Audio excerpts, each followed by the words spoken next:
Welcome everybody. Now the topic is 8251, or it is known as USART. This one is the first module which is known as data communication. In this module I cover the basics idea of data communication such as parallel data communication, serial data communication, basic idea of serial communication, modes of serial communication, category of serial data communication such as synchronous data transfer and the asynchronous data transfer. So what is data communication? Basically, data communication refers to the ability of one computer to exchange data with another computer or a peripheral. That means we transfer the data from one computer to another computer or another peripherals. These computers are at a distance with a short distance or it may be a long distance.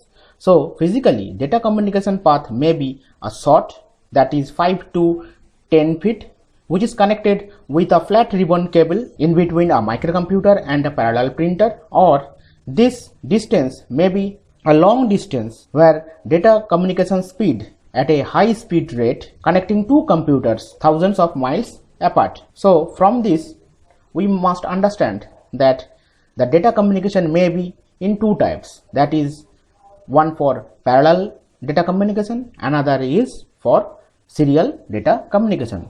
So first of all, have a look of parallel data communication, then we must go through on serial data communication. So what is parallel data communication? Look at the figure first. There is a computer in this side and another side computers or parallel printer or any projector. The distance between two devices may be 5 to 10 feet long. In this short distance, we may use this type of parallel cables or this type of flat ribbon cable.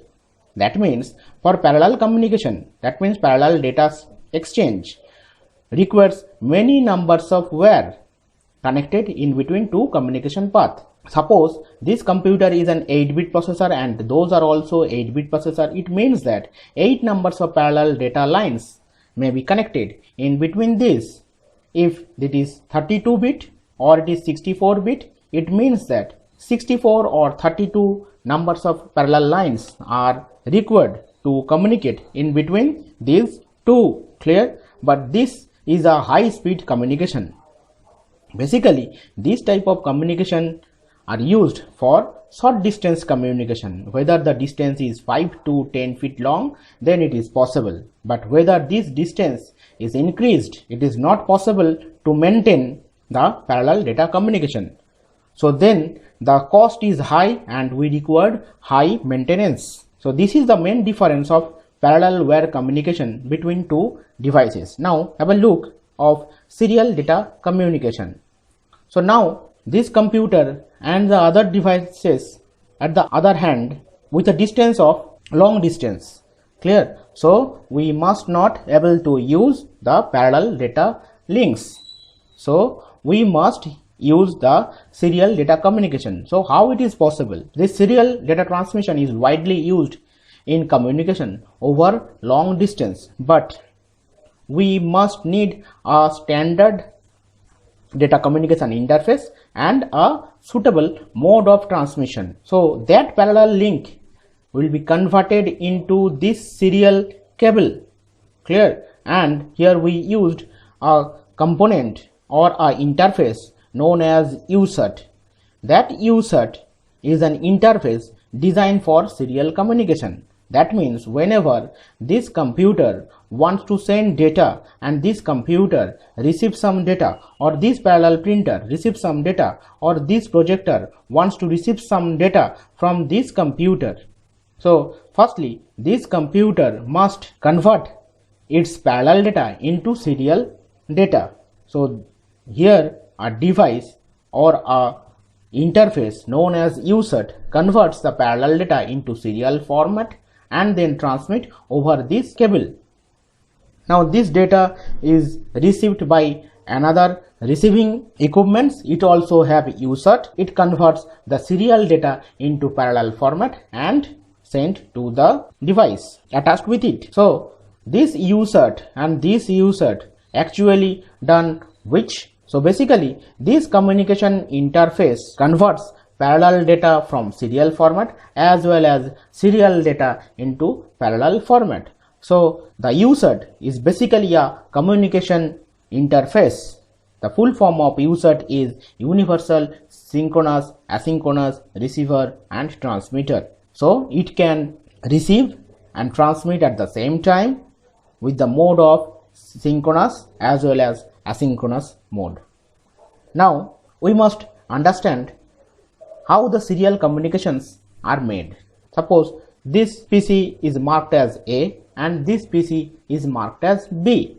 So PC marked as A wants to transmit data towards B. So firstly, this PC must convert the parallel data into serial format and send towards the PCB, and PCB receives the serial data and convert into parallel format with the help of USART. So have a look that the machine A, so firstly the parallel data comes to the USART, and that USART is converting the parallel data into serial format and then send bit by bit information through this line, through the serial line, and it received by the USART of this machine, of machine B. The machine B's USART acts as a receiver which converts the serial data into parallel format and gives to the machine B. Now machine B wants to transmit towards machine A. So here the USART of machine B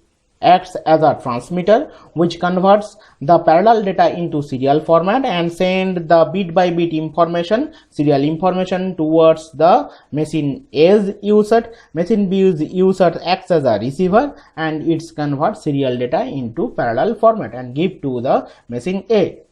So from that we can easily say that machine A's USART or machine B's USART acts as receiver or acts as transmitter. Whenever USART acts as a transmitter, it converts parallel data into serial format. When USART acts as a receiver, it converts serial data into parallel format. So USART is basically helps us to convert parallel data into serial format, and we can transmit over it through a serial cable. So basically through the serial data communication we can send the data in a long distance. The process of sending data bit by bit sequentially over a single channel between sender and the receiver is known as serial communication. So here the USART converting the data into serial format and send towards this, and this USART converts those serial information into parallel information. Clear? And vice versa. So it requires only one communication link rather than n number of lines to transmit data from sender to receiver. Clear? For correct data transmission, there has to be some synchronization between transmitter and receiver. So what are the advantage? So the advantage is for serial communication reduce the cost because we need not to n number of parallel lines. So here the parallel lines are converted into serial format. So the serial communication reduces the cost of IC packaging by reducing the n number of lines used for communication between different integrated circuit instead of using parallel communication. Clear? So what is bit rate? Because data is transmitted by bit, so number of bits sent every second, that is bit per second. Clear? So before sending data towards sender to receiver, the sender and receiver must agree a set of rules for protocol on when the data is transmitting begins. So before transmitting data from one port to another port, the sender and receiver must agree a set of rules that is known as protocol. Clear? So first is when the data is transmission begins and ends, and what are the bit rates and packaging format for transmission of data. Now the next topic is modes of serial data communication. There are three modes. First one is simplex, second one is half duplex, another one is full duplex. So what is simplex? Basically in the simplex transmission mode, The communication between sender and the receiver occurs in only one direction. The sender can only send the data and the receiver can only receive the data. The receiver cannot reply to the sender.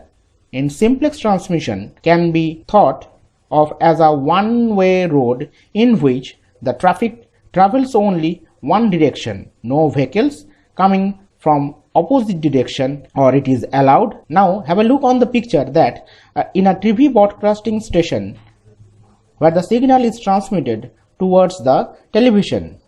So all time the TV broadcasting station transmit the data and we receive that signal into the receiver. We are not able to transmit the signal from television to the TV broadcasting station. Same as the keyboard of our PC or our laptop can only send the input data to the monitor, and the monitor can only receive the input and display on the screen, but the monitor cannot reply on the send any feedback to the keyboard. Now the hub duplex. So what is hub duplex? The hub duplex communication between sender and the receiver occurred in both directions in hub duplex transmission, but only one at a time. That means the sender and the receiver can both send and receive information, but only one is allowed to send at any given time. So basically hub duplex is still considered as a one-way road in which a vehicle traveling in the opposite direction of the traffic has to wait till the road is empty before it can pass through. So have a look on the picture that we easily see that there is a walkie-talkie 1 and there is a walkie-talkie 2. So walkie-talkie 1 wants to transmit some data, and that time all other the walkie-talkie as walkie-talkie 2 are put in the receiver. That means that time walkie-talkie 1 can sense only the transmitting signal and other walkie-talkies can also receive the signal at that time. Clear? Now if walkie-talkie 2 wants to transmit some data towards the walkie-talkie 1, so first walkie-talkie 1's transmitting mode should be off. Clear? So now look, walkie-talkie 2 is as a transmitter and walkie-talkie 1 is a receiver. So both the walkie-talkie acts as a transmitter as well as receiver, but they are not at the same time. Clear? So the speaker at the both end can speak, but they have to speak one by one. They cannot speak simultaneously. Clear? Now have a look on the full duplex. In the full duplex transmission, the communication between sender and the receiver can occur simultaneously. The sender and the receiver can both transmit and receive data at the same time.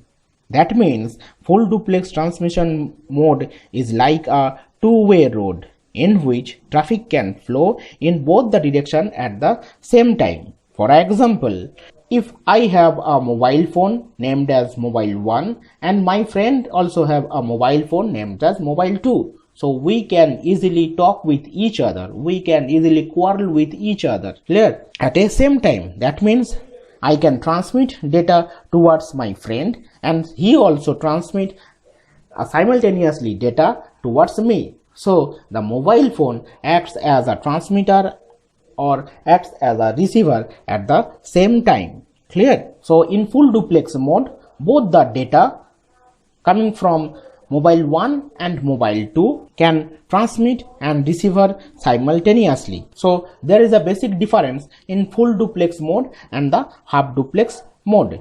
In full duplex mode, data can be transmitted simultaneously from one mobile to another mobile, but in half duplex mode, if walkie-talkie 2 in transmitter mode and walkie-talkie 1 wants to transmit the data towards walkie-talkie 2, path cannot be completed whenever walkie-talkie 2 are shift from transmitter mode to receiver mode. So path cannot be established in between walkie-talkie 1 to walkie-talkie 2, where walkie-talkie 1 acts as a transmitter and walkie-talkie 2 acts as a receiver.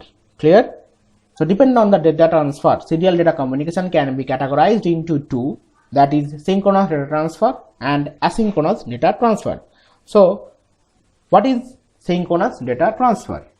In synchronous data transfer, sender and the receiver use the same clock signal. It supports high data transfer rate. There need a clock signal between the sender and the receiver. That means master or one of the sender should provide the clock signal to the receiver, and all the receivers are in the synchronous data transfer mode. So data can be easily transferred from one master to the other receiver. Clear? And synchronous transmission is efficient, reliable, and it is used for transferring the large amount of data at a time to the several receivers. Synchronization between the source and the target is required so that the source knows where the data byte is begin and there is no space between the data. So what are the application of synchronous data transfer? It provides a real-time communication between the two connected devices, such as whenever we are connected into a chat room or in video conferencing or teleconversation or as well as face-to-face conversation. So we basically transfer our data in synchronous data transfer rate. Clear? Now what is asynchronous data transfer?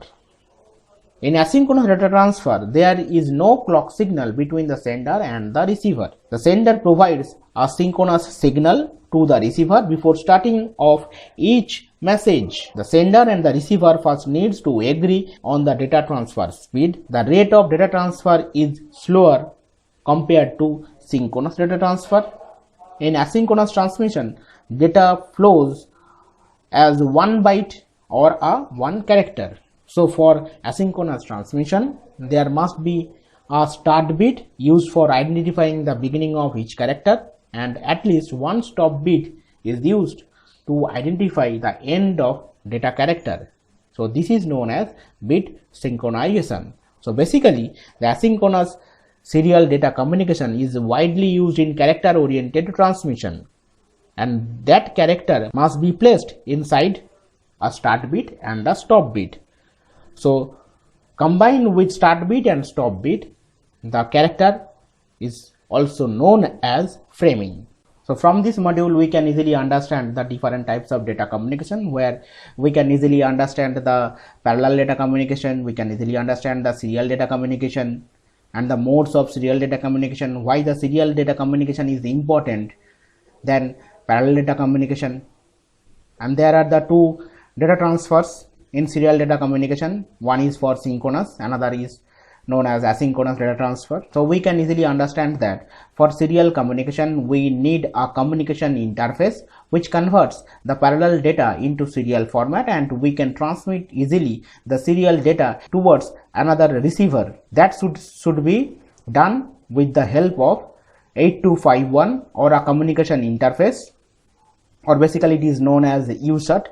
So this is the first part where we easily understand why we need the serial data communication. So here basically we easily understand that the USART or universal synchronous asynchronous receiver transmitter, it acts as a communication interface which can easily convert the parallel data into serial format, and we can transmit that serial data into a serial line bit by bit, and we can easily receive that bit by bit information with the help of same USART, which converts now as serial data into parallel format and give it to the another PC or another receiver. Clear? So the next video is the basic block diagram on the USART 8251. So watch that one, so you can easily understand why USART is necessary for this serial communication. Thank you.